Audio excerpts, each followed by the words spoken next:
you the quantum mechanics? Yes, we are the Quantum Mechanics. We're the paranormal podcast for the believers, the doubters, and everyone in between. Good news, Ben. We've got a new Patreon. I'd like to welcome Rebecca. Thanks for joining us. Lots of benefits of being a Patreon. You get our episodes early, generally a week early.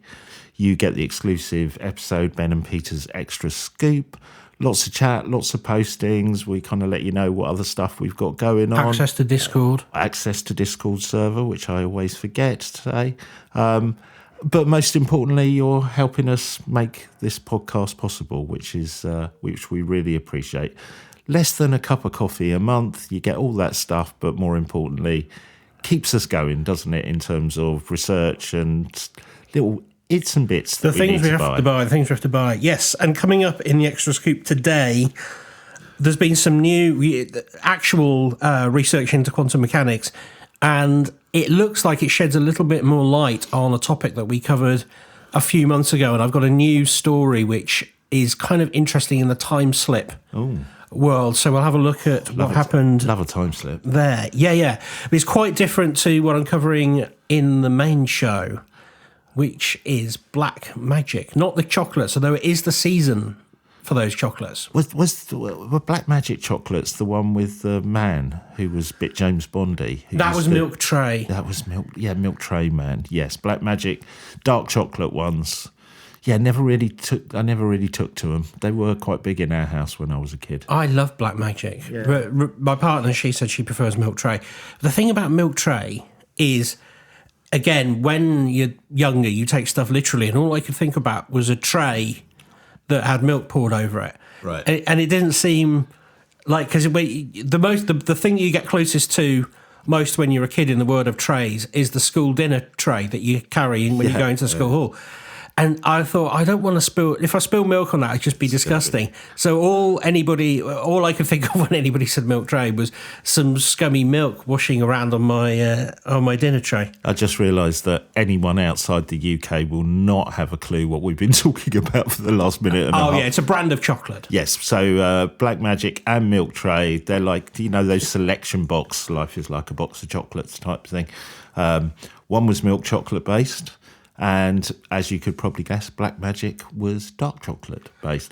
But anyway, having said that for about 2 minutes, we're not going to talk about that today at all, are we? We're going to talk about Black Magic. No, we're going to talk about Black Magic because I think one of the things that really intrigues me is that this is a topic that it persists.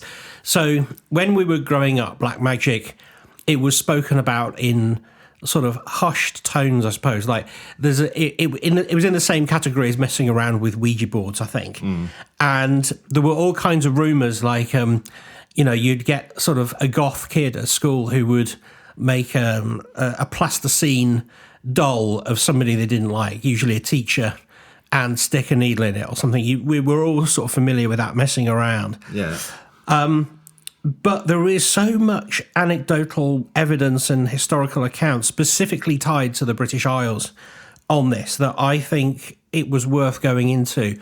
I've got 3 cases I really want to dive into, and I've got some great audio to play you. But in terms of the general oversight, I've been reading a book called Cursed Britain by Tom Waters, and he's talking about the history of this really comes from when people report it, it's usually with a background of unexplained illnesses, financial ruin, persistent bad luck. And this is kind of like, we're familiar with this in explaining witches. And they turn to the superstition as a potential resolution and a potential reason. So we haven't mentioned this guy before, but this came up in the book. Reverend William Ettrick, who was a Church of England minister in the 19th century, he hired a local woman named Susan Woodford. This isn't the case I'm going into. This is just an illustration, by the way. And his family was beset by a series of misfortunes, including the desperate illness of his child. He described his evil year.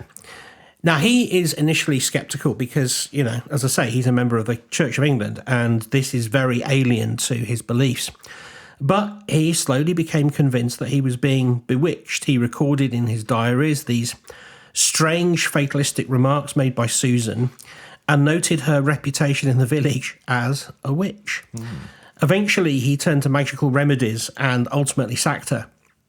To his mind, the subsequent easing of the troubles was proof of her guilt and the efficacy of his actions, basically.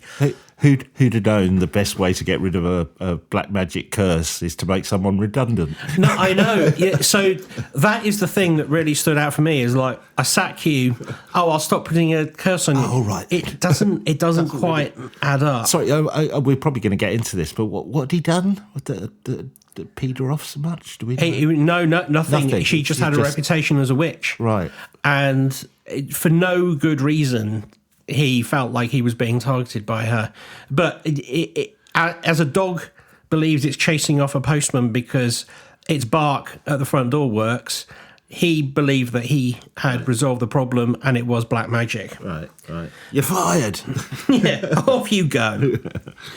But this can obviously be explained away by coincidence, and it's a fundamental belief that curse beliefs have to have the victim believing them for their power to be realised. I explained that really clumsily, but we spoke about... We've talked about it before, though, haven't we? Of, it's almost like a paranormal placebo effect, isn't it? Yeah, so we spoke about cases of tribespeople in Africa and the medicine doctor pointing a cursed bone at somebody, and then they would die 7 days later. And it seems to be the power of their own belief rather than anything supernatural. But it doesn't always work out that way. And I'm going to go in, as I say, some other curses. But along the way, it has to be mentioned Aleister Crowley. Right. So he caused a huge resurgence of interest in the 20th century. And we've heard of him as being the most evil man in Britain. He developed complex magical systems, and he had quite a few followers as well. So quite famous ones as well, like Led Zeppelin, people like that were into Crowley, weren't they? Yeah, totally. And because of these high-profile people and his sort of brand of magic with a K, there was a little bit of a jump in people believing there might be something in this, because he does have quite an interesting background, Aleister Crowley, in terms of working for the British Secret Service and, in some ways quite respected. And I think the other interesting one, and you've brought it up, in this particular book, it covers Busby's stoop chair, which you've spoken about as well. Yeah. And so that is another case of people believing something to be true and it perhaps not actually being true. Right. There's a really interesting and horrible case that happened in 2001. Do you remember there was a torso found in the Thames? Yeah, wasn't it headless or something? Oh, yeah. It was just, there was no arms, no legs, no head. Yeah. It was cool. It's known as the Adam case. And it is believed that this was a ritual killing and that nobody has been able to solve it.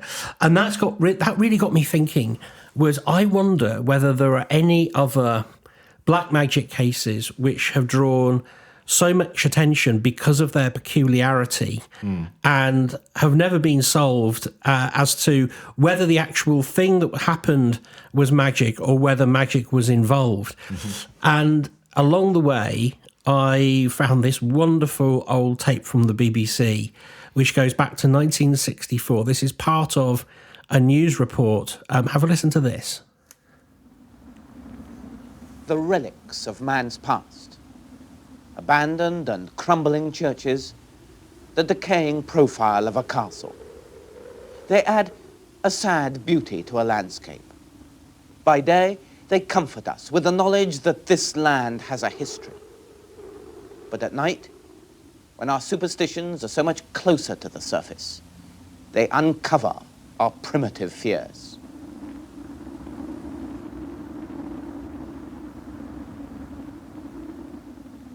On the night of Friday, September the 13th, 1963, something strange happened in this place, the ruined keep of Castle Rising between King's Lynn and Sandringham. At dawn, a workman unlocking the door of the 800-year-old keep found this. 2 human effigies, the top one male, the bottom one female, and between them a soot-blackened sheep's heart, pierced by 13 hawthorn twigs. And on the ground nearby, 2 symbols drawn in soot.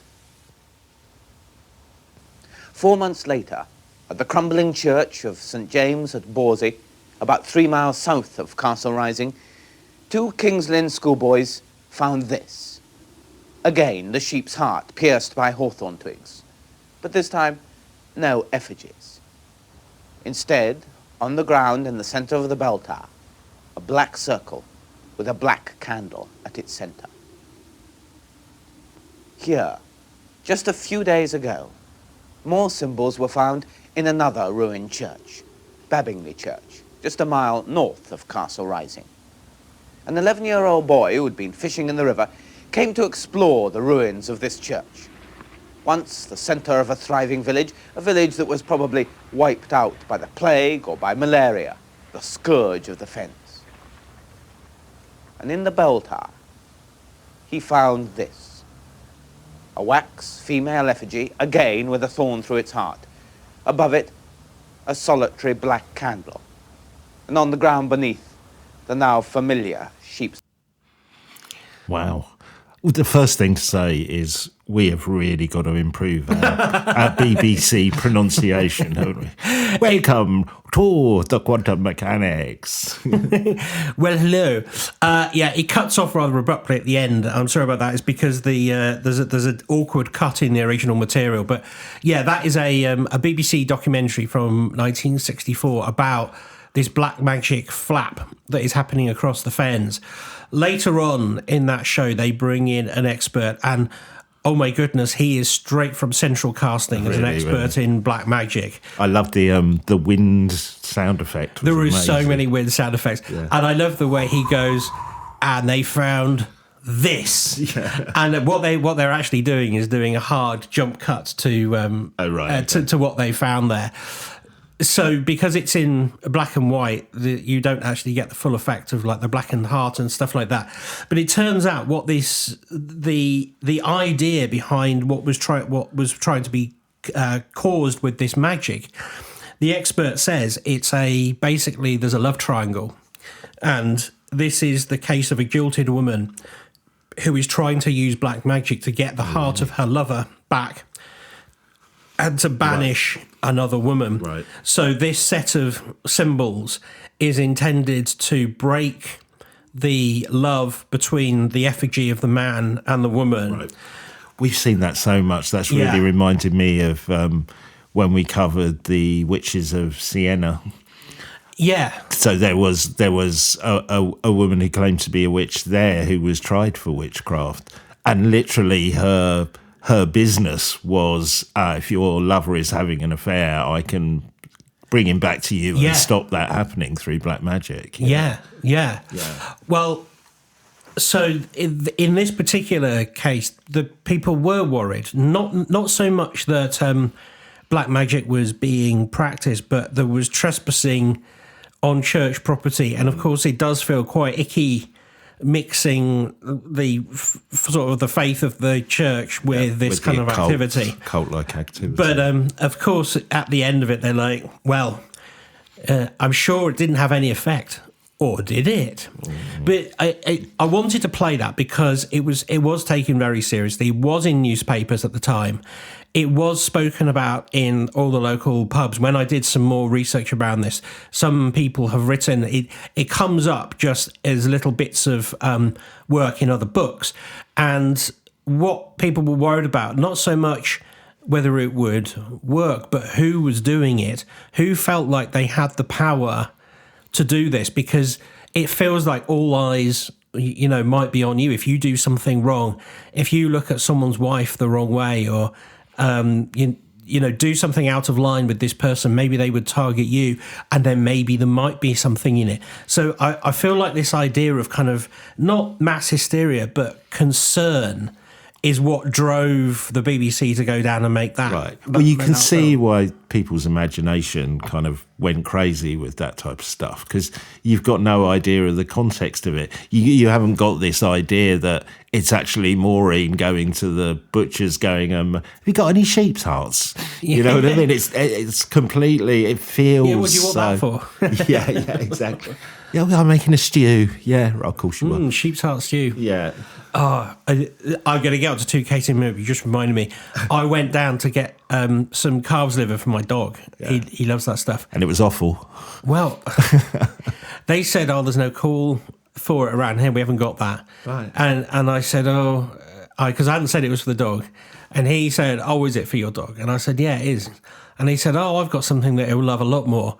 I was like, come on then. And he went downstairs. And then, about a minute later, he came up with this carrier bag, which it looked like it had, something sizable in it. Right. I was like, okay, what's that? He said, it's a cow's brain. I'm like, ooh. It was huge. And he was like, you can have that for 50p. And I was like, I don't want a cow's brain. If no, you paid me 50 quid, I'm not taking It's that. like, no, you just put it in the oven for like half an hour, whatever, cover it in oil. The dog will love it. I was like, no. Or you could have fun if you had dinner guests coming round, couldn't you? It's actually James Bond. I'm doing a speciality tonight. I honestly, if you were going to do a black magic practice, that is exactly what you're doing. I mean, it's enough to turn anyone vegetarian. Sorry, have you got any black candles in? Well, I bought a black candle, didn't I, for the... You did for the Halloween. The Halloween special, yeah. Anyway, let us Very leave. useful on a podcast, that was. Yes. Let us leave the BBC. I don't want to. Yeah. But we shall, because we're going to travel in... the segue to that was, this is now February the 14th, 1945, Valentine's Day. And the body of a 74-year-old farm labourer, Charles Walton, was discovered on the slopes of Meon Hill in the village of Lower Quainton in Warwickshire. He's a lifelong resident of the area. He's a reclusive widower who lived with his niece, Edith. He had spent the day hedging a field at the Furze farm, and when he failed to return home by dusk, his niece and a neighbour, Harry Beasley, went in search of him, enlisting the help of Walton's employer, Alfred Potter. What they found was a scene that shocked them. Walton lay dead, his own two-pronged pitchfork pinning him to the ground, its tines driven in either side of his neck. His slash hook, a tool for trimming hedges, was deeply embedded in his chest and neck. Wow. And he had been severely beaten over the head with his own walking stick. Gruesomely, a large cross had been carved into his chest, and the blood had been soaked into the earth around him. So he hadn't just bled, it had been purposefully pushed onto the earth. Almost like a sacrificial one. Yeah. Wow. The savage nature of the murder, seemingly devoid of any conventional motive, such as robbery, Walton's purse, for example, was at home, immediately set this case apart. The local police were so perplexed that they called in Scotland Yard, and the investigation was handed over to one of the most celebrated detectives of the era, Sherlock Holmes. No, Chief Inspector Robert Fabian. Right. Fabian and his team conducted an exhaustive investigation, and they interviewed hundreds of local residents. And, strangely, because you got the year there, 1945, Italian prisoners of war from a nearby camp. So I had a look into this, and you might think, why would they interview Italian prisoners of war? Yeah. Well, it turns out that some of them who were considered low risk and quite, in inverted commas, decent people, they were allowed to just come out during the day and wander around, not integrate, but take part somewhat in local life. Right. So they could go out and buy their own food, and they were giving an allowance and stuff. So they were treated very well. And there was this worry that, maybe their judgment had been clouded, and one of these people, maybe had turned rogue. But they were met with a wall of silence from the tight-lipped villagers, and there was no prospect from the Italian prisoners of war either. The prime suspect quickly became Alfred Potter, the farmer who employed Walton and was among the party who discovered the body. Potter's alibi was inconsistent, and it was discovered that he was in financial trouble and had been embezzling money from his family's farm, including funds meant for Walton's wages. That's quite extreme, though. It's not paying somebody for trimming a hedge, isn't it? Well, yeah, and this is why the police didn't immediately jump on it, Right. but they just had nothing better to go on. Right. Yep. A search of Potter's home. When I write, you understand, when I write this, I don't, and I say it in my head, it seems fine. And then when I come to read it out, a search of Potter's home revealed a pair of trousers. Da, da, da. With what were believed to be bloodstains. So I shouldn't have drawn that out. Yeah, there's a second part to that. Bloodstained Okay, trousers is Right, what I right, really right, should have said. Right. Although they had been too thoroughly cleaned for conclusive analysis. Despite Fabian's strong suspicions, there was insufficient evidence to charge Potter, and he maintained his innocence. Right. Which is a bit of a relief in a way, because if that's all they've got to go on, I'm quite pleased they've not. Oh, he doesn't want to pay for his hedge work, and he's got some blood on his trousers. Well, he's a farmer; he must have lots of injuries, right? Well, just wait, see where this goes. Oh, okay. Because All right. the investigation took a more sinister and arcane turn as local folklore and superstitions began to surface. It was rumoured that Charles Walton himself was involved in witchcraft. Some villagers, he believed, possessed the evil eye, that they could control animals, kept natterjack toads. Those are the ones, the traditional witches. They're the ones you lick. Yeah. And apparently used to blight crops and livestock. A failed harvest of 1944 and the recent death of one of Potter's heifers were cited as examples of Walton's supposed dark influence. The manner of Walton's death also resonated with the kind of belief in the occult. The carving of the cross, the use of the pitchfork, the letting of the blood soak into the soil were interpreted by some as a ritualistic sacrifice to ensure a fertile harvest. So basically subverting the fact that he had tried to prevent a harvest by, using him to encourage a good harvest, Right. And this theory gained further traction with a revelation of a remarkably similar, albeit much older case. In 1875, a man named James Haywood had killed a woman named Anne Tennant at the nearby village of Longcompton. He had claimed that she was a witch, and Haywood had used a pitchfork in the attack. He was found not guilty by reason of insanity, and it was later claimed, though not officially substantiated, that Tennant had been pinned to the ground and a cross carved on her body, just like Walton. Right, okay. Some sources, and I wasn't able to pin this down, but some sources suggest there's a familial link between Walton and Tennant as well. Okay. Which, and if that had been known, and the idea that a power goes through the family line, Right. then that would have made Not even a some power, sense. just even a belief, right? Yeah. Yeah, because there's nothing supernatural about you could kill someone like that. You know what I mean? You don't need paranormal powers, but if there's a belief, a bit like the paranormal placebo we were talking about earlier, you might carry through. Right, okay. Well, it wasn't completely lost on Chief Inspector Fabian either. He wrote in his memoirs about an encounter he had with a black dog, which is, Shuck, we know about the black dogs. Yeah. Soon after seeing the dog, he met a local boy who turned pale and fled in terror when Fabian mentioned the animal. Adding to the peculiarity, the body of a black dog was reported found hanging from a tree near the murder scene shortly after Walton's death. Fabian, despite his initial professional skepticism, later became convinced that Walton's murder was, in his words, the ghastly climax of a pagan rite. Wow. I just want to say, my name's Chief Inspector Fabian of the Yard. It's a great name. It's a good name, isn't it? Fabian. Fabian, new on ITV. Yeah. Who would play Fabian? I reckon. I think you need someone like classic. Like, you can't go Martin Clunes, but you want someone of that kind of ilk. I'm thinking Sir Ian McKellen. Oh, yeah, he'd be good Fabian, wouldn't he? Because you could imagine him going, the ghastly climax of a pagan rite. Or Patrick Stewart. Oh, make it so. Yeah. Anyway, Fabian of the Yard. the murder of Charles Walton remains unsolved. Oh, really? and- So they never caught anyone? No, it's the oldest cold case on the books of Warwickshire Constabulary. Wow, what a cold case as well. The official investigation was stymied by a lack of concrete evidence, and basically the local community didn't want to engage with it. That is noted in the original. I was going to say notes.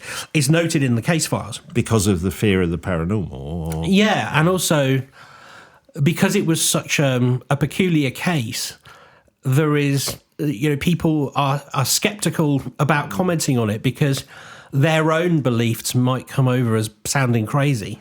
Because it's interesting, isn't it? That type of almost ritualistic murder you associate, okay, yes, with what we're talking about, kind of, black magic, witchcraft, voodoo, whatever. I always also think of almost like a serial killer, but it doesn't sound like there's a raft of murders going on in the area. No. Or, almost a Sherlock Holmesy, Scooby-Doo misdirection by doing the murder in that way. They're the kind of three that jump into my head. Yeah. I mean, this case as well, I find the sort of it's fascinating because the dog plays somewhat of a role in there, and the way that presents itself in front of a policeman. And then he hears this knowledge that there was a dog's body found near the original site. I find all of that very interesting. And the way that it's got the same sort of feeling as that BBC case that we spoke about. This one, however, is completely different, but it takes place just 2 years beforehand. On April the 18th, 1943, 4 boys out poaching in Hagley Wood, part of Hagley Hall Estate in Worcestershire, stumbled across a gruesome discovery that would spark a mystery that endures to this day. One of the boys, Bob Farmer, they're all good names, aren't they? Yeah, Bob Farmer. Great though. He climbed a large wych elm tree in search of a bird's nest.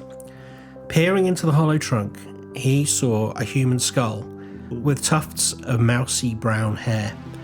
Initially spooked into silence because of his trespassing, the youngest of the group, Thomas Willits, confessed to his parents, who alerted the police. Upon investigating the hollow elm, police found an almost complete female skeleton along with a gold wedding ring, fragments of clothing and a single shoe. When was this again, sorry? 1943. Right. Forensic examination conducted by Professor James Webster determined that the woman had been dead for at least 18 months, placing her time of death in or before October 1941. A piece of taffeta found on her mouth suggested she had died of suffocation, and the pathologist concluded that she must have been placed in the tree while still warm before rigor mortis set in. The most perplexing discovery was a severed hand found buried some distance from the tree. Her severed hand, I'm assuming. Mm-hmm. Yeah, okay. Wow. The challenges of wartime made identification of the victim almost impossible. With thousands reported missing, police dental record checks and missing person inquiries proved fruitless. The woman in the wych elm was seemingly unmissed and unknown. The case took a bizarre twist again in late 1943, when a mysterious graffiti began to appear on the walls of the West Midlands. The cryptic messages, scrawled in chalk, asked, "Who put Lubella down the wych elm?" And more enduringly, and you may well have heard this, "Who put Bella in the wych elm?" This graffiti, which has sporadically reappeared over decades, most notably on the Hagley obelisk, gave the unidentified victim her name and suggested that someone out there knew her identity and the circumstances of her death. That's very, it's reminded me of the Jack the Ripper as well. Mm-hmm. That kind of scrawling stuff on the walls and secret messages and stuff. Yeah, so what was the messaging then? I don't recall that. I know we've spoken of it. Yeah, I think if I'm right, this is just purely from my memory. I think it gets misinterpreted. Something like the Jewess will not be blamed for anything or nothing. Oh, yeah, that's and right. people believably mistaken it was referring to Jews, but I think it's some connection from my memory again to the Freemasons. Yep, I do remember that. But it was something like that. They will not be blamed for nothing or something. It was by one of the bodies. Interesting. Well, back to this. The backdrop of World War II gave rise to a compelling theory of espionage. One prominent theory suggested that a German spy named Joseph Jacobs, who was captured after parachuting into Cambridgeshire in 1941, had something to do with this. In his possession was a photograph of his lover, a German cabaret singer and actress named Clara Burrell, who he claimed was also a spy. For a time, it was speculated that Burrell could be Bella, having been sent to the Midlands and subsequently killed by a German spy ring for knowing too much. It's got a bit of everything, this one, isn't it? It's like cabaret. It's like, wow, okay. However, this theory was largely debunked when it was discovered that Burrell was significantly taller than the woman found in the tree, and official records later confirmed her death in Berlin in 1942. Another espionage-related theory surfaced in 1953 when a woman named Una Mossop came forward with a story about her late ex-husband, Jack Mossop. She claimed that he had confessed to being involved with a Dutchman named Van Ralt and a spy ring operating in the Midlands. According to one version of her story, Jack and Van Relt had put a drunken woman in the tree as a cruel prank to frighten her, but she had unexpectedly died. In another version, the woman was a Dutch spy who was murdered by the ring. Jack Mossop had been committed to a mental hospital, plagued by nightmares of a woman staring at him from a tree, and had died before Bella's body was found. A peculiar part of the story nonetheless. Well, it does. You are looking for an explanation of why you would put the body in the tree, aren't you? Yeah. Una Mossop's account, however, was treated by scepticism by the authorities. So let's go back, because the severed hand is obviously part of this mystery. And it was the severed hand that fueled the idea that there might be something more occult going on here. And this theory was championed by anthropologist Dr. Margaret Murray, who had also taken an interest in the Charles Walton case, funnily enough. She suggested that the killing of Bella was a black magic ritual, with the severed hand being part of a ceremony known as the Hand of Glory. This ritual involved using the severed hand of a hanged man to create a candle that could render people motionless. The placement of the body within the tree was also seen as significant in some occult traditions. The fact the tree was a wych elm, I was going to say, it kind of lends itself, doesn't it? further deepened the association in people's minds. Does the wych elm get its name from a witch then? So it Or the is, other way round, or whatever. What is the connection? It is etymologically linked to witch, yes. Although it is spelt differently, it is deemed to provide certain potions and abilities. Okay, fine. Yeah, okay. So this case remains obviously one of Britain's most baffling unsolved murders. The skeletal remains of Bella have disappeared. Unfortunately, that means there's no DNA analysis to be done. All that remains is the image of it, so we still have documentation of how the body was found, and this mysterious graffitiist. And this graffiti, when I looked into it, and I'm sure it's just people who now know the case and are replicating it, but it was covered as recently as 2011 that this graffiti had reappeared. Who put Bella in the wych elm? So I think there is probably now like an enduring legend around it. But the idea that she might have been killed for this Hand of Glory. Now, we've spoken about this before, I think, with James from the Lawmen. So the idea with the Hand of Glory is if you get it right, you can use it, as I say, to stop people moving. So you can use it in a perfect robbery. So if you go in with a Hand of Glory, everyone around you will freeze and you'll be able to, for example, take the money from the bank or whatever. But it has to be the person there are various conditions, including the person has to have been hanged. So that does link up with perhaps she died of asphyxiation. Yeah. Although there isn't, because of the decay of the body, there wasn't any direct evidence that she had actually been hung, and it was more likely just a suffocation. So It's a risky way to rob a bank, though, isn't it? Can you imagine convincing your fellow criminals? So, yeah, what we're going to do is I've got this hand, this severed hand. We'll walk in, everybody's going to freeze, and we can just take the money. There was a case of somebody doing that. They got a Hand of Glory. In fact, they stole it from a museum. Wow. Did it work? No. They Darn it. I can't remember the guy's name, but I remember I was talking about it a couple of years ago, because he walks in to, I can't remember if it was a petrol station or whatever, with this Hand of Glory, and is so surprised it doesn't work, because he's gone in, he's got no gun, he's got nothing covering his face, he's just got this Hand of Glory. It's also a crap robbery. If you manage to acquire a Hand of Glory, I know, I'll just rob a petrol station for a Twix. For a Twix and 5 litres of unleaded. You know, you've got to go, do the Louvre. Do the Louvre. I mean, I guess he was... I was thinking probably the cash in the till, but... I guess it's a good way of trying it out. Does it work? Well, no, surely you wouldn't do a crime first. You'd walk into, I don't know, a pub or something, get it out and go, has anybody stopped moving? Yeah. No, they haven't. Therefore, I wonder whether this actually works. I might conclude it doesn't. And now I'm here, I will rob the till. Yeah. It's crazy, yeah. But if that is the case, then... if it was to create a Hand of Glory, that makes some sense. But people have tried to find a convincing through story for how all of this came about.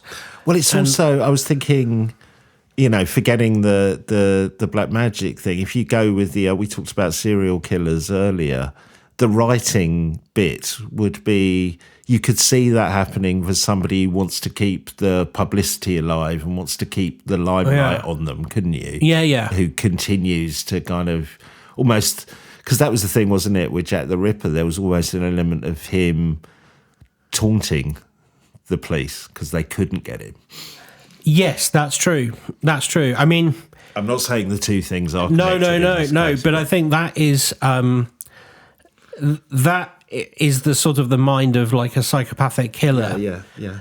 And that's quite interesting. And you're right, that graffiti, it could be that person, the implication in I guess what you're saying there is that the person that did the graffiti, which would make sense. But then, the only end to that would be their own sick gratification, I guess. Yeah, and it's probably more likely it's just some kids messing about, isn't it? Yeah. Who'd heard the story. But it is a weird, the severed hand bit's really strange. But, and do we know, I'm just trying to picture how, without getting too graphic, how you get a body in a tree. Was it like a half a tree and it was just in there? It sounds like it was still a living tree and almost... somehow hollowed out, and how do you get a body in there, So when trees get really old, you do find that they get these hollow pieces to their trunk. So for example, near us, Blenheim Palace, you've got the famous Whomping Willow that was used in the Harry Potter movie, and just around where that tree is are some other very ancient trees, and there's one very particular tree where small children like climbing up and jumping inside, and I've seen parents at Easter like hide an Easter egg in there as part of it. They can climb up and climb into it. It's perfectly safe. It's just the sort of... I don't know enough about how trees grow, but there's this hollow piece. You just like... Wow, okay. I didn't realise, because... Every year we do that. They do this light show walk at Blenheim. Yeah, they do, and we do it every year. It's really great. And every year we go, I think last year I said it, I looked at this tree and went, it's exactly like the Whomping Willow in Harry Potter. So it is. It was in Harry Potter. Oh, there is the Whomping Willow from Harry Potter grows down by the lake in in Blenheim Palace, yes. Wow, okay. I didn't know that. Yes, wow. It's got a little fence around it now. Right. Ooh. Wow. So... I mean, that's a nice way to finish Defense Against the Dark Arts in Harry Potter. But I think where I come down on all of this, and I think if we were to ask any of the people that we know who practice witchcraft with a sort of perhaps a lowercase w, we don't know anybody that has a big cauldron or whatever, but we do know people. Well, we don't know that we don't know anybody who's got a big cauldron. Let's not pee him off. But we do know people who perhaps cast what they might call a spell for good luck or for healing or to find something or to help somebody. We know people that do that because they're very good people. And Could you look after my toad this weekend? I've got your toad, yeah. He's fine. Okay. They eat everything, by the way. They're horrible. Right. But I think after we covered it before, I think there's the whole part of the ritual in this instills fear in people.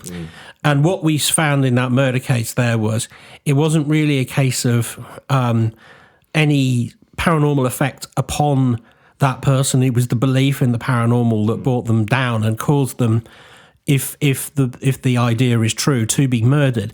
But then there is a paranormal element to the story anyway because of the policeman finding the shuck and all of that.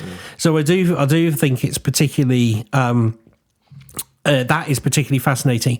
But also I like this idea. It's every one of those stories and every one of those little mini cases is so incredibly British. Like, you go out onto the fens and you go and you find a church in the middle of nowhere.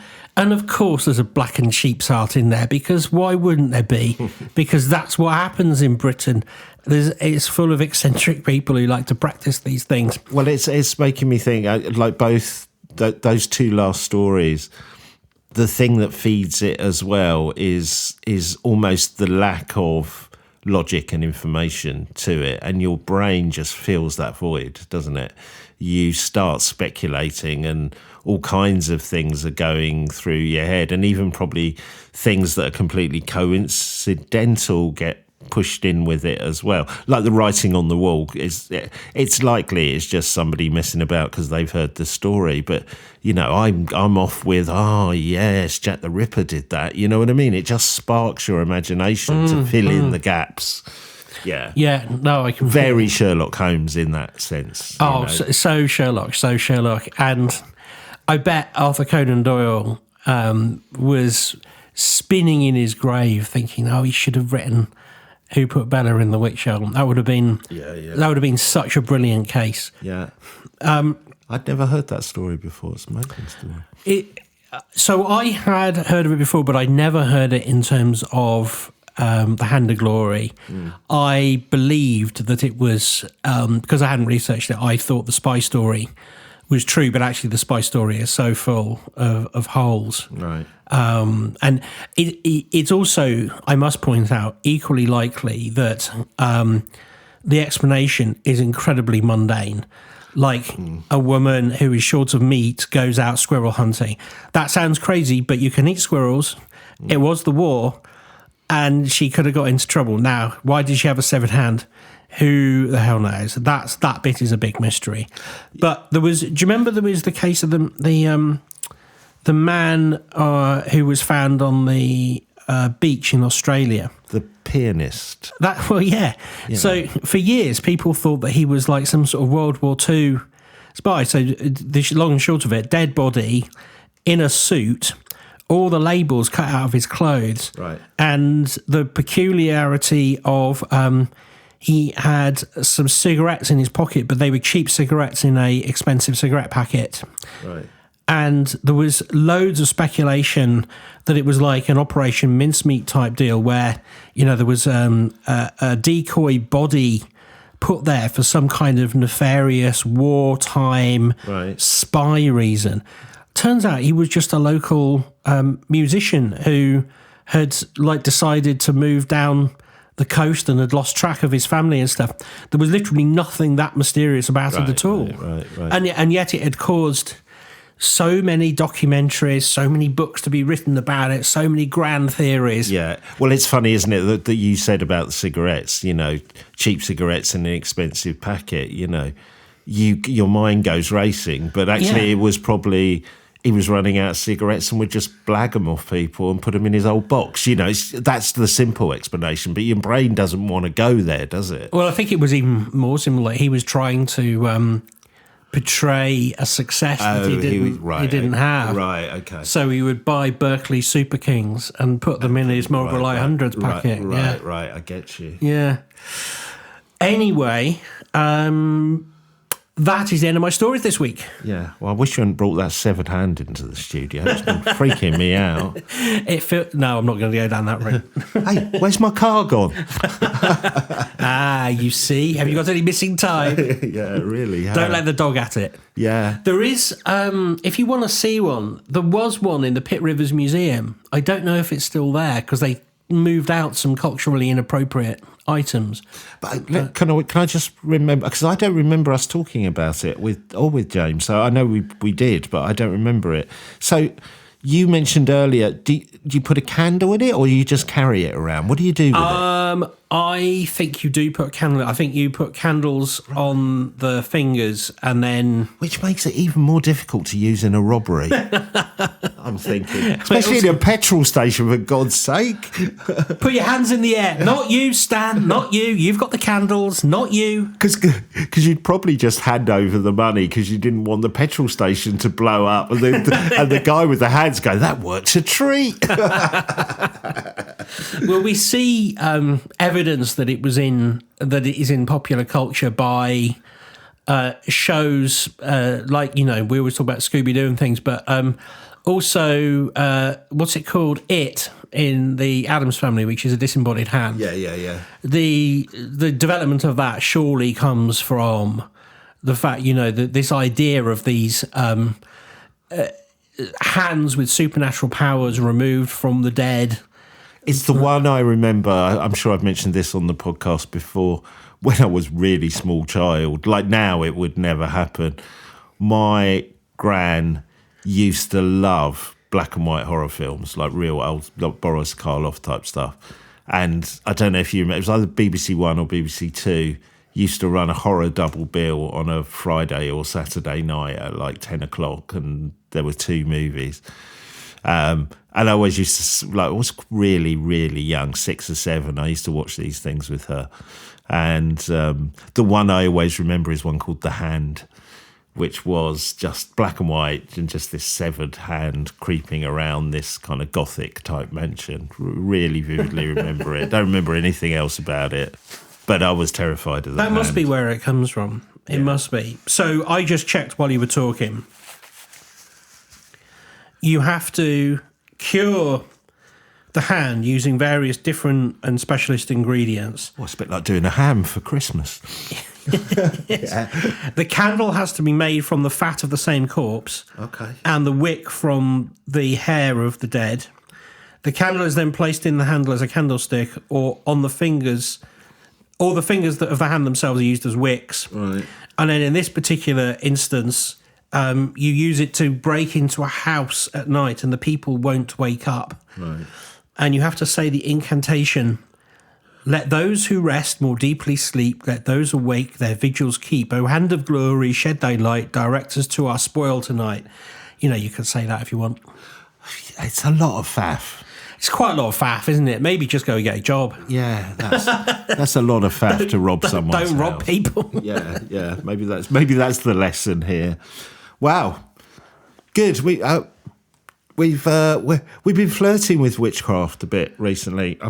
We've done a couple of witchcrafty things like the Siena witch trials and stuff. I do think it's an undercovered topic from us. I think because we don't feel like we're experts in it. I do think we need to get someone in who either is a historian on witches or somebody who practices, because I'm fascinated by it. And it's one of those few things where, if you think about,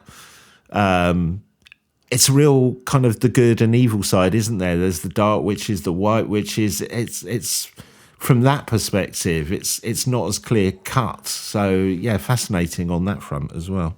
I agree with you. Yeah. I think a practitioner would be the way forward. Yeah. Well, I wonder if there's a witch website where you can just book a witch. Comparemyspell.com. Yeah.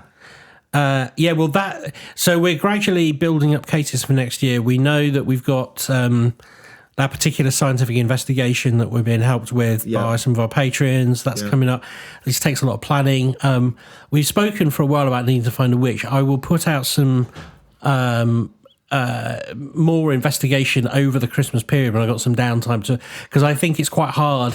You although we joke about it, trying to get a witch to come on and talk openly about what they do, because it tends to be quite a private practice. Yeah, maybe a good starting point, actually, if we were doing our production meeting on air again, would be somebody who's a kind of historian of it. Yeah. Might be a good starting point before we get to that next phase. Okay. We'll have a think about that.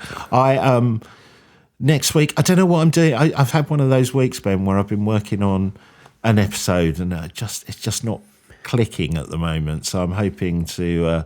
I've been delving into the world of artificial intelligence and trying to use artificial intelligence to help me delve into the world of artificial intelligence.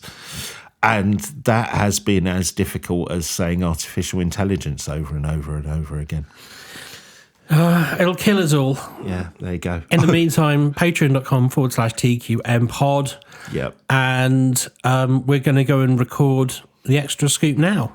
Yeah, so come and join us there. I'm pretty sure that if you see it pop up on your Spotify as well, if you click on the link for the extra scoop, it will take you to Patreon and guide you through what you need to do next. So, do that if you want to come and join us there and support us. Thanks very much. Brilliant. See you next time. See you next time. Bye. Bye.